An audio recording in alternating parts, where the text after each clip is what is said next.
here? Who's still getting autographs from Ray? It's falling. It's falling asleep. Hi.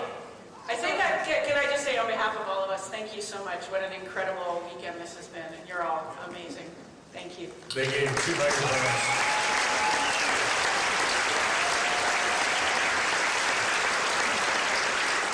They gave 2 microphones for 4 actors. That's like 1 banana for 1,000 monkeys.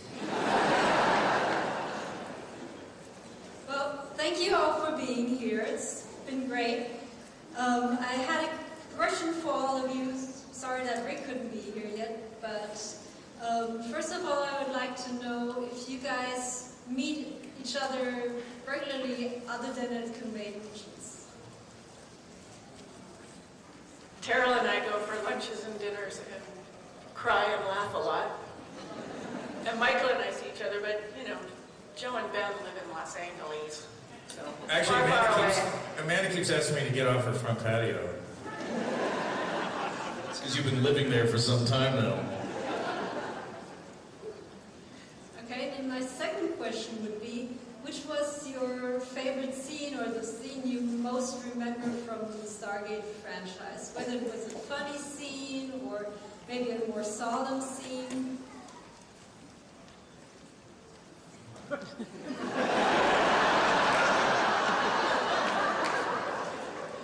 It was the scene they cut where I held hands with Amanda. My favorite scenes you all didn't get a chance to see because it all happened behind, backstage, where, do you remember? What was the one in that glass castle, what was it? We lost it. It was late at night. Do you remember we had the giggles and we couldn't stop? Oh my gosh. And they started to get mad at it. Because then they had to keep retouching our makeup because we were sobbing, we were laughing so hard. And Christopher was in that really hot robe and he was pissed. Dom DeLuise, when he came to the show, I mean, I'm amazed that they actually were able to hobble together an episode where we weren't laughing, crying through it, because he was just such a phenomenal man. Yeah, I remember Dom, and we were just talking backstage about the Stargate actors that we've lost, and so I, obviously have very fond memories of working with Carmen, and we all, Michael just said before we came out, he goes, you know what feels wrong about this? Don's not here. So, yeah. Sorry, sad note.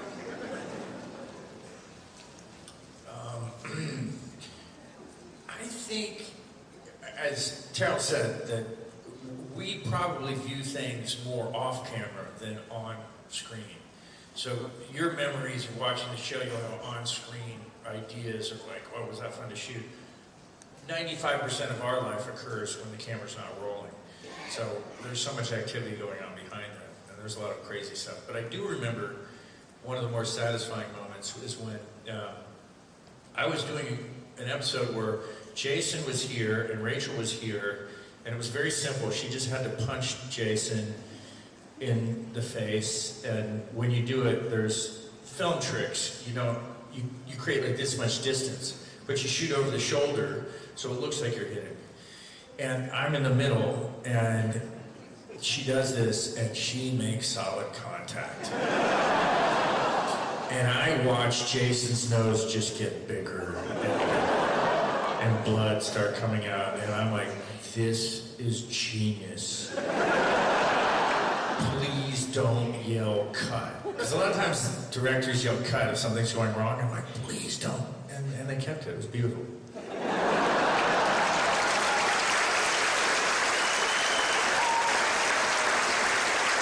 I mean, there's so many scenes. I mean, I didn't get to work very much with Terrell, but we did get to do an episode called Lifeboat, and one of my favorite bits that we did was actually off camera.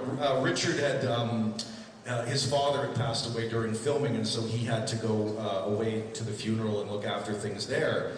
And he came back late in the filming after Terrell and I had already kind of done all of our scenes. And so, in order to do off camera for him, Peter DeLuise just said, just do all your scenes, just do the whole thing. So Terrell and I did this entire one-act play for about 15 minutes straight of just all of our scenes run together. So we had this entire, like, little, you know, one act going while Richard watched and reacted to it, and it was, because, you know, everything's so stop-start, it was actually the most fun. It was like doing our own theater piece, so it was fantastic. And we hadn't gotten a chance to work together so much, so that was probably the best, yeah.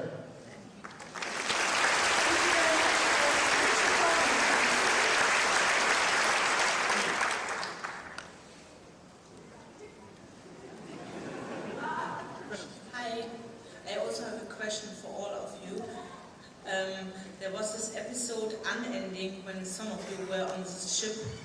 You were in normal time, and outside were slowly, more slowly than in the ship. So you spend a lot of time till you get old, and then more bridges died, and so. So if you had a long time, what would you do? What you never did because you didn't have time for it? And yes. So, like learning a foreign language or playing piano or something like that. You know I've memorized the entire internet.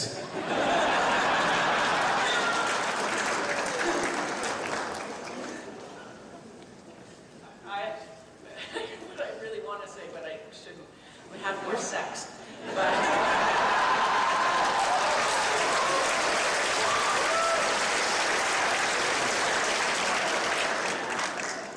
I mean, Carter learned to play the cello, which was kind of fun. But yeah, I'd probably just read everything I could get my hands on, and sex.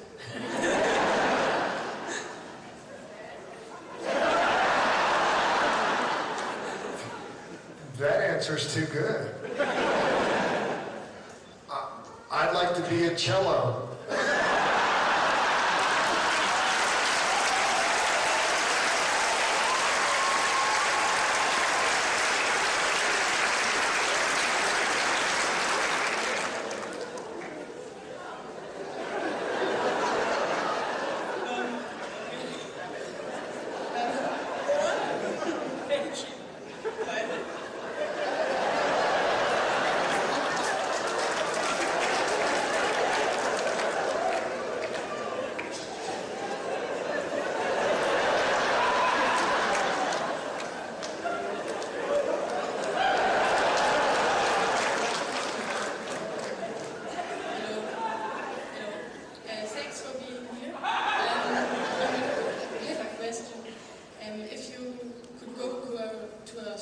Stargate, would you do it? And who would you take with you?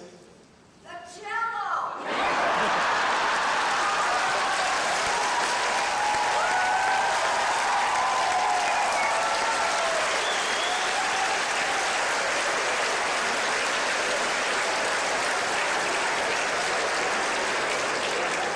Yeah, I'd go through the Stargate and I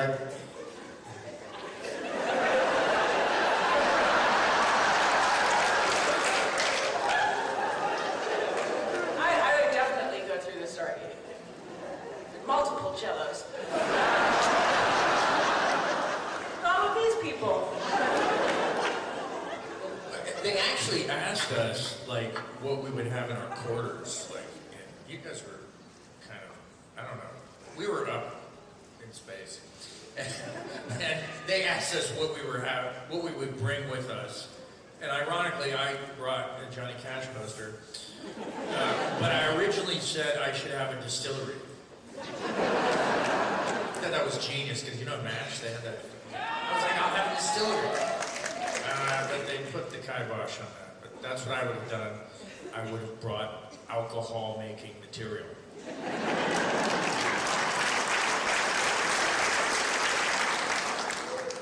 Anything but Ben Broder.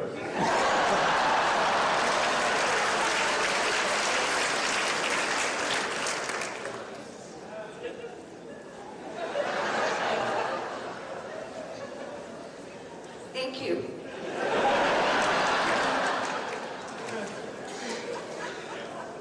Hi. So I episodes is the time loop. And Daniel always asks a question.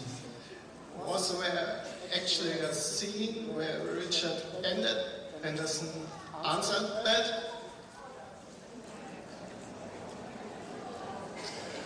Huh?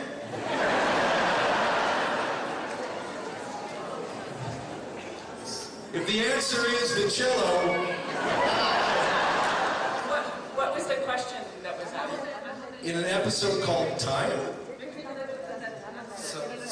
Oh, the time loop episode. Yeah, Oh, the question that Rick asked Daniel, or no, the Daniel answers? Is that what you're? Is that where we are? Daniel is like, it's window of opportunity. Yes, window of opportunity. Yeah, and you, in the beginning of every loop, ask the same question to O'Neill. Oh, you're asking if there was a question that I was answering.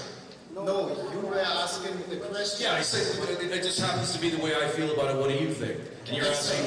And was there a scene planned to answer that? No. Okay, thanks.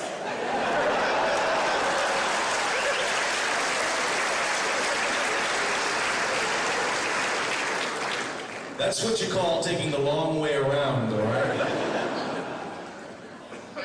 I know everyone says this, but it's super cool that you guys are here.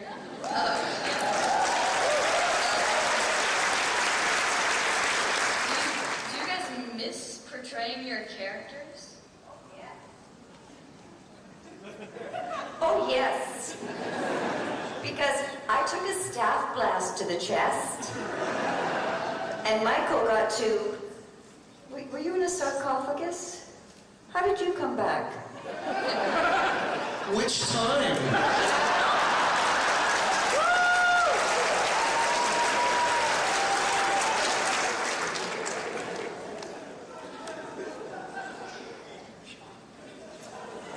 Do I miss playing the character? Yes. I miss the people that we worked with more than I miss playing the character, to be honest. I had a good time. I miss it, and I miss Sam. She's pretty cool. But like Ben said, I miss the camaraderie. There's something, when we finished the last episode, and all sort of whipped our eyes out and then walked away, the next day just felt so weirdly empty because it was like, I'm not going to see these people every day. And what am I going to do when I wake up at 5 in the morning? So yeah, definitely miss it. I didn't think I missed playing the character until we did this AI Zoom reading, and we got to play with each other, and as crazy as, and play the cello, yes. And as crazy as the script was, I mean, it was nonsense. It was still kind of half written in character, and so to hear the voices again made me go, oh, I miss this shit. I miss these people, so yeah, I guess I do.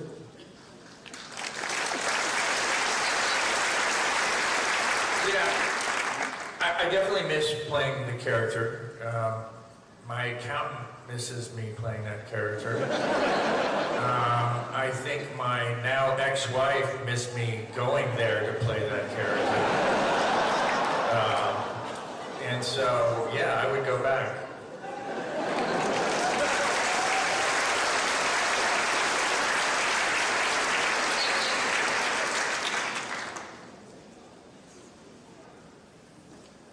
Hi there. I teach technology to children, so something that students often ask me is, why do we have such pieces of equipment, and what are their uses and things like that? You guys had to work with an awful lot of props or technology that was both present day and futuristic. So if there was one really useful piece of Stargate technology that you would want to be real, could you tell me what that was? Oh, the healing device. The hand healing device. Yeah, for sure. I wish that was real. On everyone.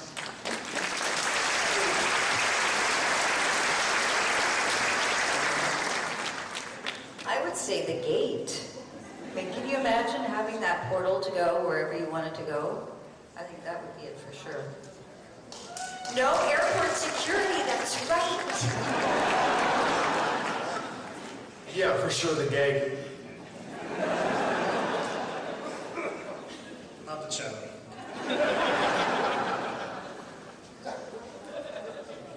Well, I'll tell you what I wouldn't bring. What was that ridiculous gun that is shaped like a penis? What the hell was that? The first time they handed me that, I was like, ugh! Is that thing clean? It's ridiculous.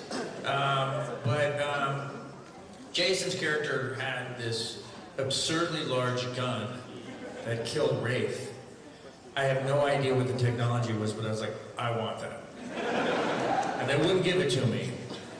So that's what I would take. As much as I hated the Zap guns, that's what I would want. Because there's so many people I would walk around stunning.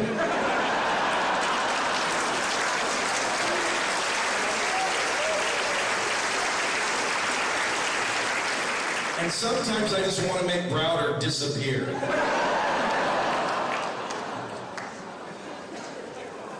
It's lovely to see the camaraderie on stage.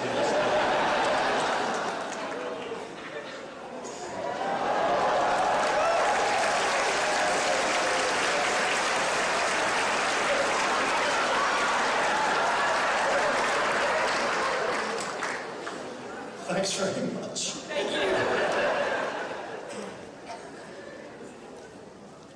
Hi, as everybody else said, it's great to see you guys here, and I apologize to Michael, but I have a question just for Ben. And I apologize to everybody else, it's a Farscape question. Yesterday, it's just a follow-up short one. Yesterday you talked about basically bullying them into bringing back Crichton by just playing not Crichton, sorry, Scorpius. Harvey. Yes. Yes. And so you basically got Wayne some extra work.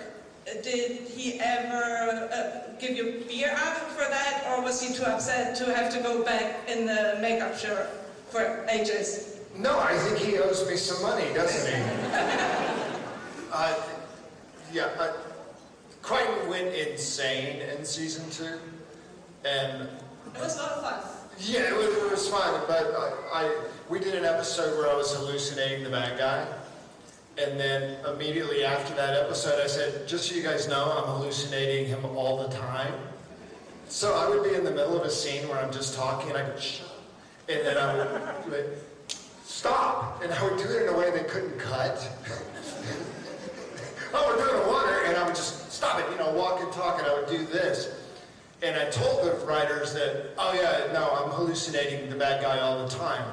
And they were, "You can't do that, you can't do that." And then about 5 episodes later, the executive producer goes, "I got it, you're hallucinating Scorpius all the time." And so they created this character which Crichton called Harvey, which only he saw, which we were able to bring the bad guy in, and we'd have these amazing scenes with this actor, Wayne Pygram. But I kind of forced it on him. But I never did that on Stargate. I just did whatever they told me to do. All I know is I noticed that he directed that whole answer to you as though you have some experience hallucinating or something.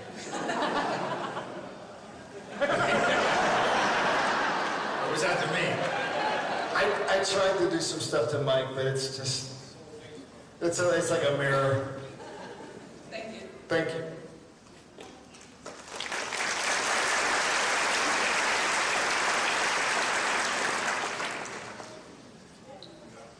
Amanda?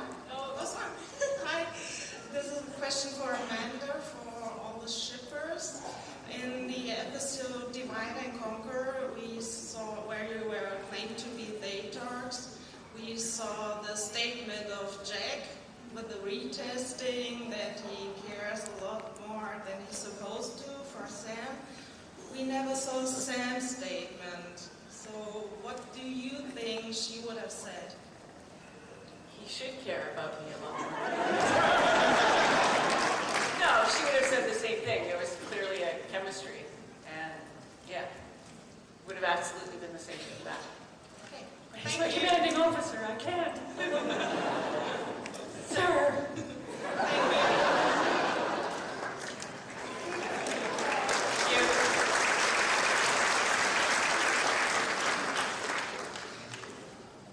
Hey, well, oh, sorry, they got a hangover from yesterday. So, as I want to ask, people have impact on other people. So, like the Jackson had on me when I was younger, I really got interested in Egyptian mythology and the history of Egypt. So that was quite good from Stargate. And I want to ask, when you meet fans, where are some stories that got an impact on you and how you play your roles after that? Was that English? Sorry. Because you start to lie, this is natural again. And always you need to say this. Sorry. Can you just slow down and the question again? Sorry, thank you. Sorry. So if you meet people, so you all guys got impact on us. We watched it, we have memories about it, and when you meet fans on cons, anything, or they have impacted on you, so like stories, we talk about you, and got memories about you. So you're asking, do the fans have an impact on us? Yeah, that's what I want. Sorry, it's hard with the rehearsing. Yeah, That's what you said. I want this. Yeah, no, Sorry. yeah. Interacting with people, the audience, the people who are accepting your work has a huge impact. As much as we work in dark sheds, it doesn't mean anything unless it reaches an audience, and the audience is the final arbiter of our work. If you're in the theater, it's the same thing. So, no, it's everything. It's the payoff for a lifetime pretending to be someone you're not, when the audience takes your work in and it means something to them.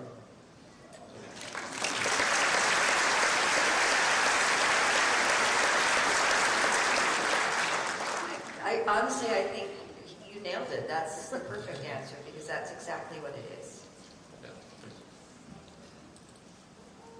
Yeah, I mean, getting to hear your stories and tidbits of your personal lives and the fact that you share it with us is huge.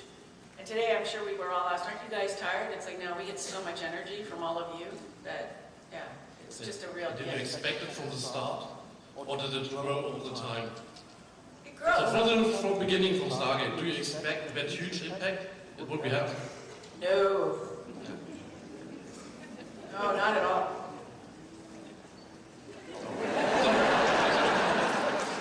Maybe because that's just oh, wait, thanks.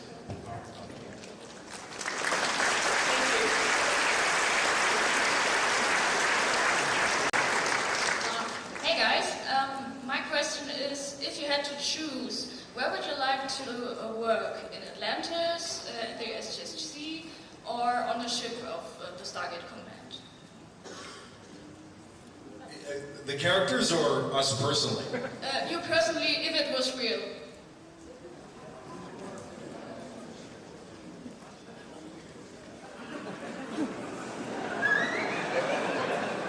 D, all of the above.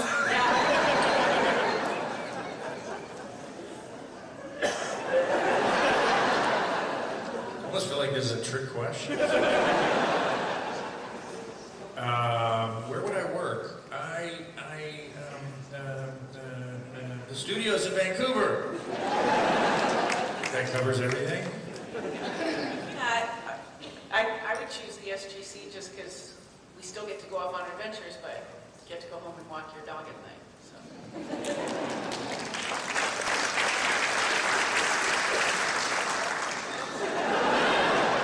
Just like, yeah, everybody's giving these great answers.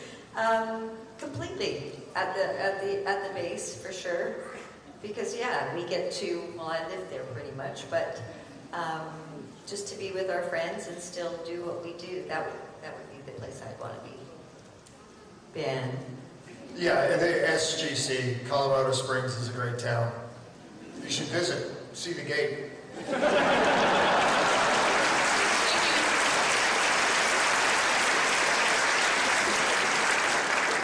Hi there. Unfortunately, Rick isn't here yet, but I'm going to fulfill it. Oh, I hear me double. To fulfill a request. David Blue asked me on Twitter, David Blue, who played Eli on Universe, he asked me, give my love to Ben, Michael, Amanda, and RDA. So that's done.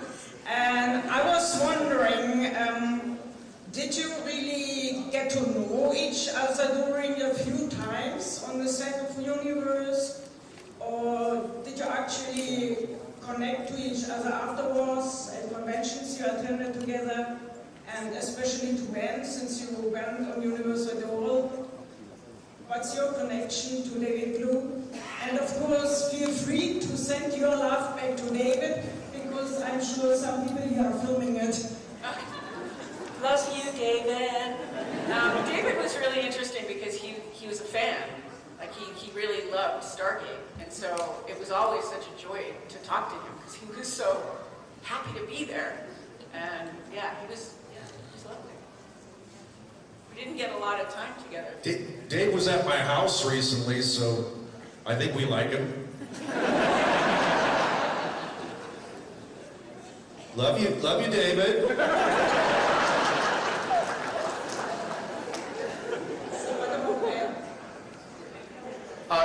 I met David first time in Australia at a convention, and we texted our way through COVID together and FaceTimed. Thank you.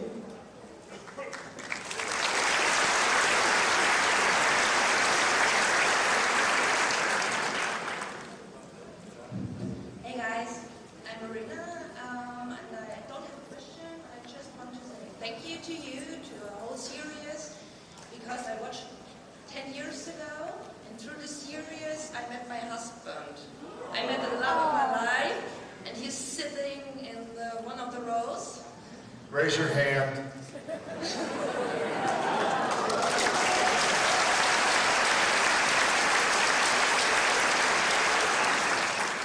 And now we are around 8 years together and 4 years married. Yes. And we began, so I'm a Jack and Samantha shipper, and I found out that we have around the same age difference than both of them. So around 18 years. Yeah. I was born in 92 and he's 75 born. So you're saying it would have worked out? Yes! Yeah.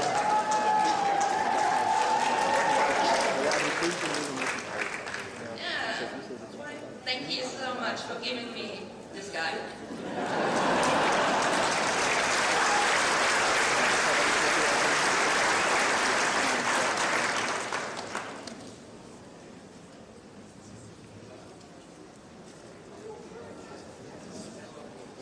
Is that light gonna? Oh, there it goes. Come on, man, you gotta keep up. Know if you had any influence on what your characters were outside of the mountain or Atlantis? No. I think you were asking, did we have any say in what the characters wore off base? Yes. I don't know. No, not really at all. Yeah. We had a really great costume designer, Christina McQuarrie, who knew us all so well and kind of...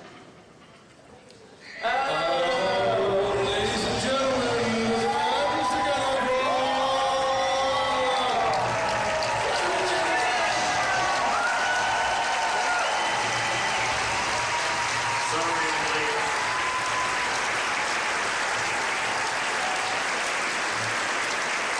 I apologize to all of you for my tardiness, but you're used to it by now, aren't you?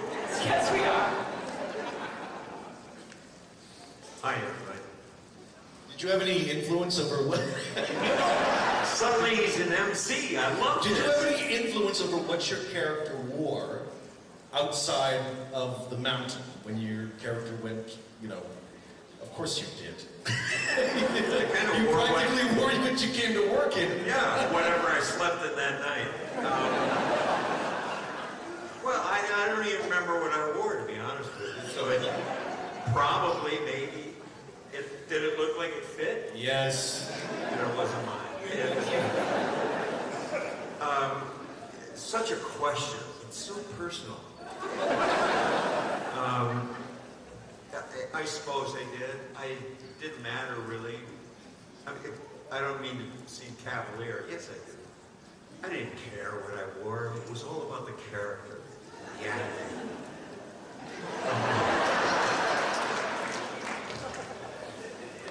I heard some titters out there. No, I didn't have any influence at all. I would just say yes or no. Thank you. Sure. Thank you.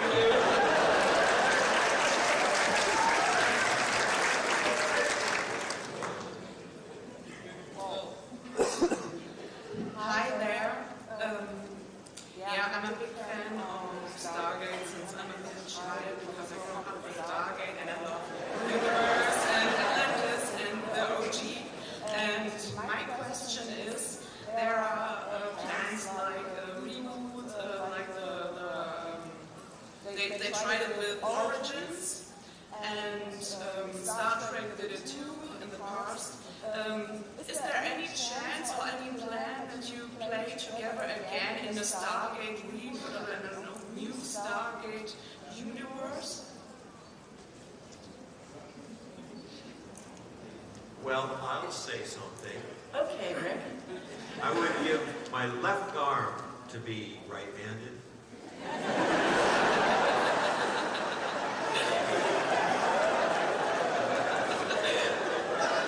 I would. Oh.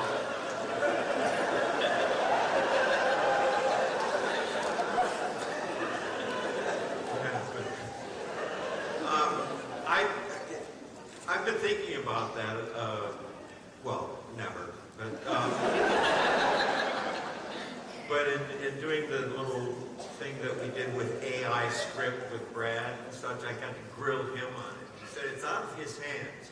But I personally would do anything to work again with this group.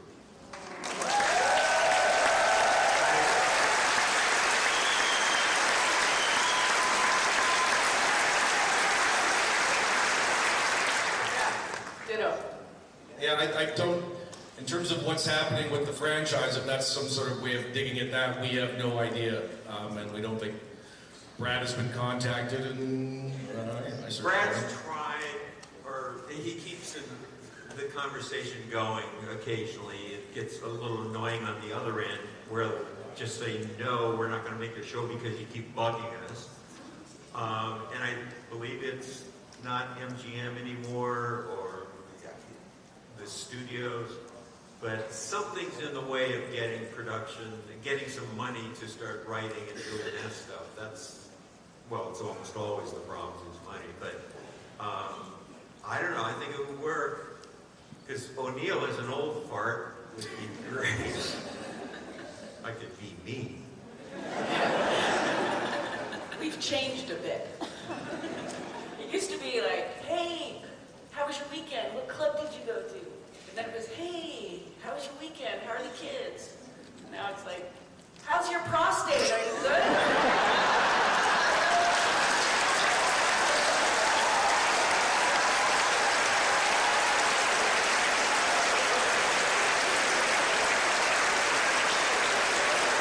I don't know, let me check.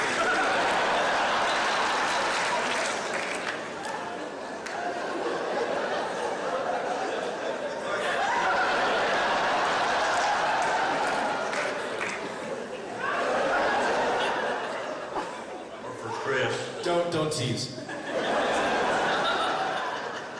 I apologize. Are you sorry you asked the question yet? No, it's fine. Thank you very much. Thank you.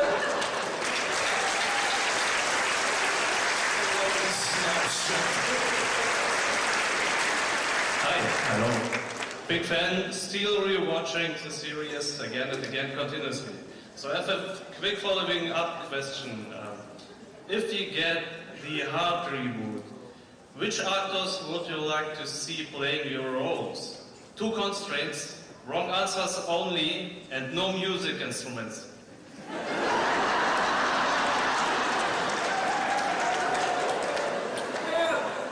Who would we like to play our characters if it wasn't us?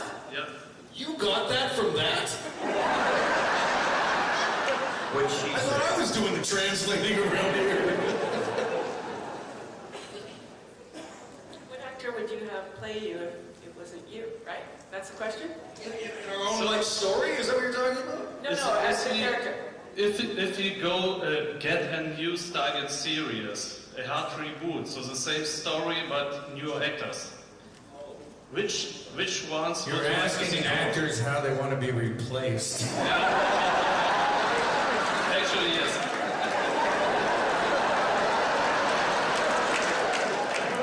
Sure, rambling for me.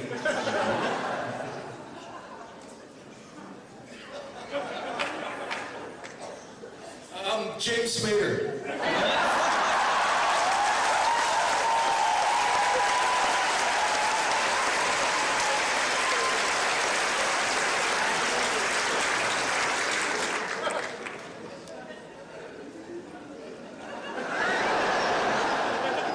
Sven Budenschum.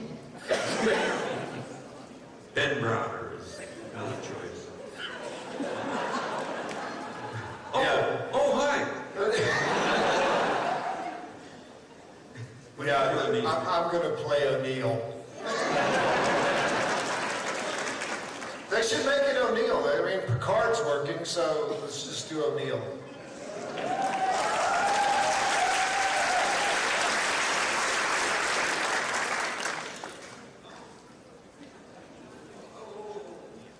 See, I told you I have to explain this shit to you. Stay close.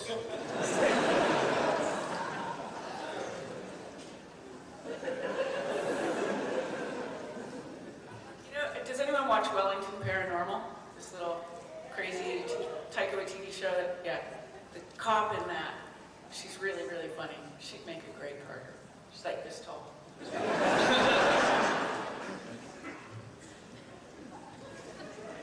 If she's that tall, she should play me. She might be okay. Dr. Great. I so desperately want to think we're irreplaceable.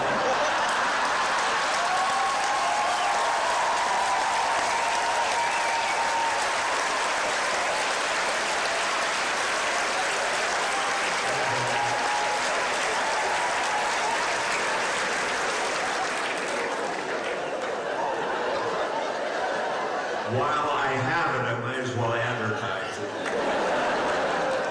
It's going fast. And probably you're still standing there, maybe wanting more of an answer. Was that satisfactory or? Yes, awesome. Thank you.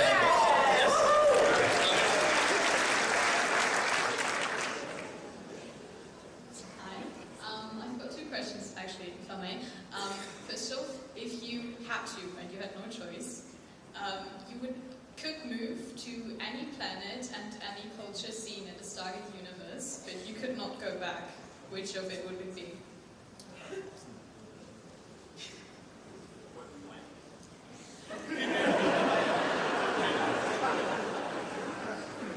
What planet would we go to, and if we could not come back, Yes, but as yourselves. as opposed to, Your characters. oh, in real life? Yes. Any planets in mind, kids? P3X789 was over there.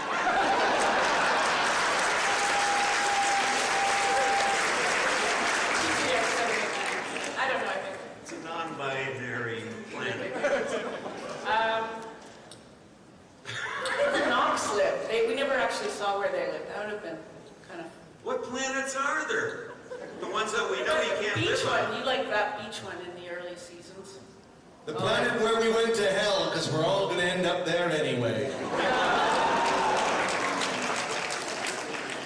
I live in Planet Vancouver with all those green trees, so I'd say there. I would probably go to a planet where Janet is still alive.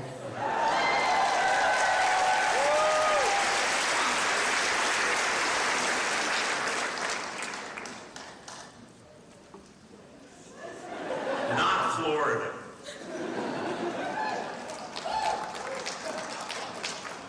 I personally don't remember all the planets we went to at all. But they all mysteriously look like Vancouver.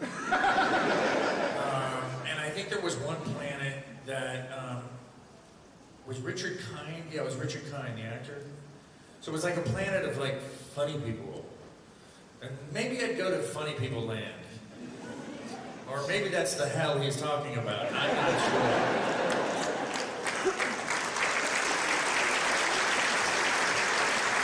Thank you. Can I ask a second question? Knock yourself out. Go ahead. Okay.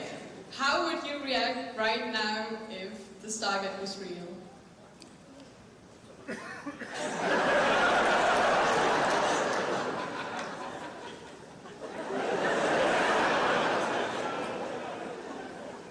Obviously not well. We got nothing here. Well, it takes time to train to go through that thing. As I recall.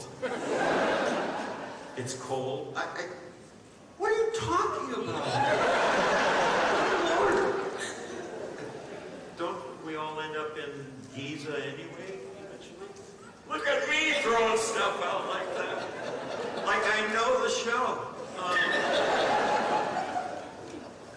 What was the question?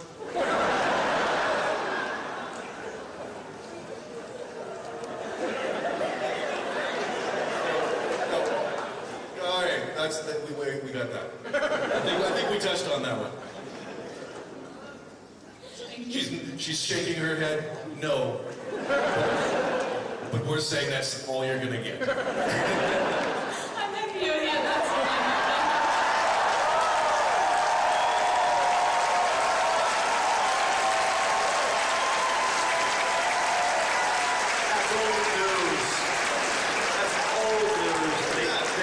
The game's tonight.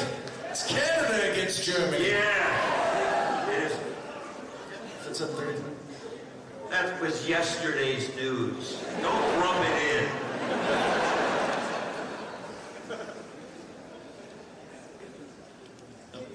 Hello everyone. I got a question for all of you. It's a more grounded technical question.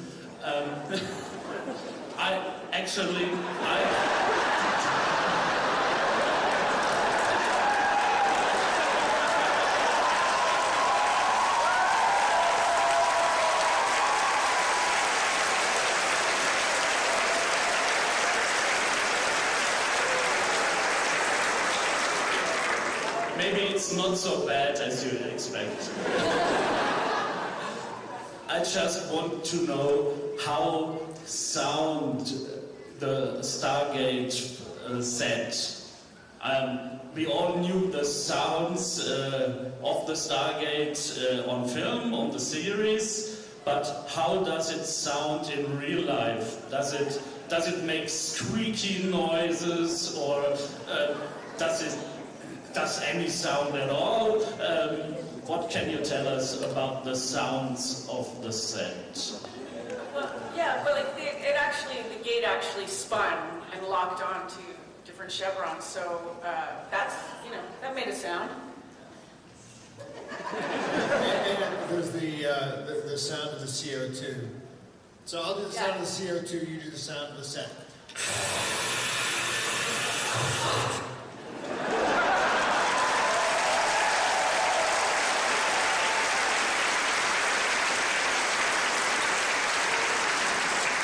I hate to break it to you, but they were on the analog set. We went digital. It's very quiet. Okay, that was my follow-up question. If the Atlantis Stargate sounded other than the Stargate in the Cheyenne Mountain. Sounded more expensive. Okay, thank you. Thanks.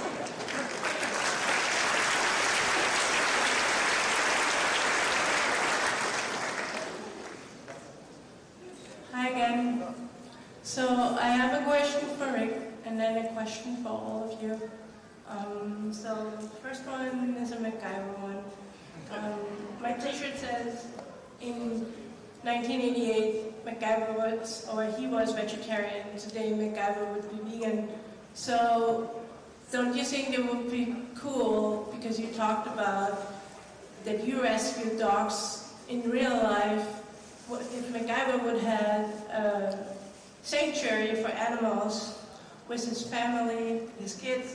Obviously he has a son and a daughter, and he could have rescue animals and fix stuff and cut his fingers off or not, and take care of his hair. Slow down. Let's go through this point by point. In '88, MacGyver was vegetarian. Would he be vegan now? Do you remember that part?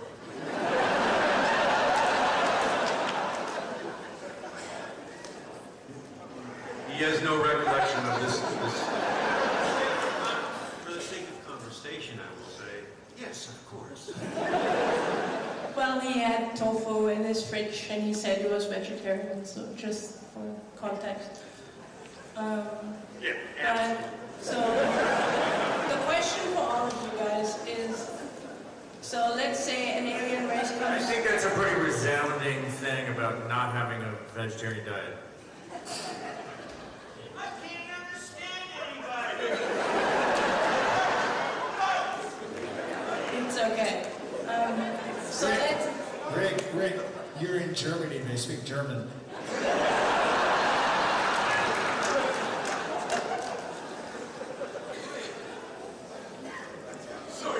And your follow-up question was? Yeah, so the follow-up question is, let's say an alien race comes to our planet and they come to you in real life, we're talking you guys on stage, and they say, I give you all the power you can have, but you can only do good things, and you can't harm any people or animals, but you can do whatever you want. So yes, Rick, you can get Trump arrested, but you can't kill him. And Michael, you can't shoot Ben. What would you guys do? What would be one of the most important things for you to do? First of all, I wouldn't kill Ben, I'd just make him disappear. Yeah, I just want to clarify that. I don't want him dead, I just want him gone. Play the cello.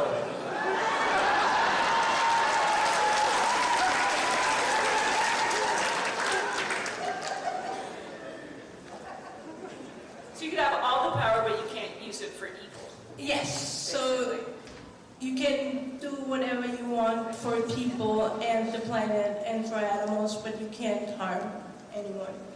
Well, we were talking backstage about how we would solve world hunger, so that would be a good start. One way or another, I'd lose Trump, for sure. Not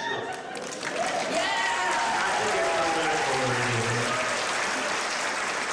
But that's an evil man, so... Yes, he is. Can you just record them? Send it to him.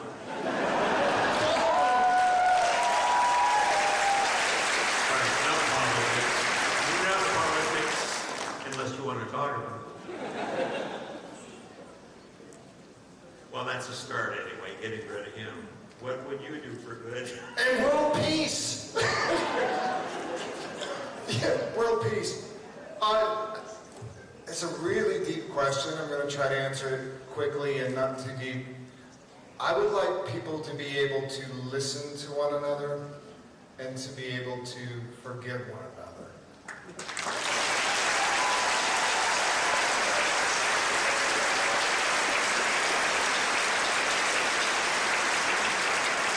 What did you say? World peace. Wasn't listening. I was. You missed the part where you were cast as a cello.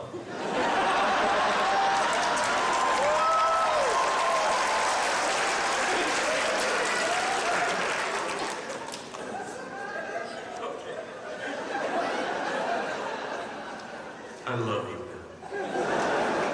It's Ben, right?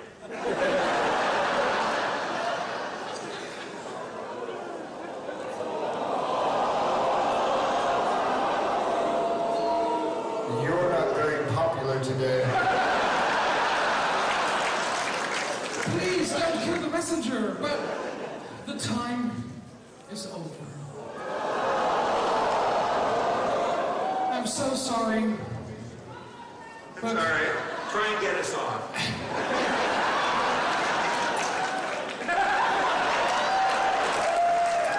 Yeah, I want to say thank you very much, you guys. You were great. Please make some noise for you.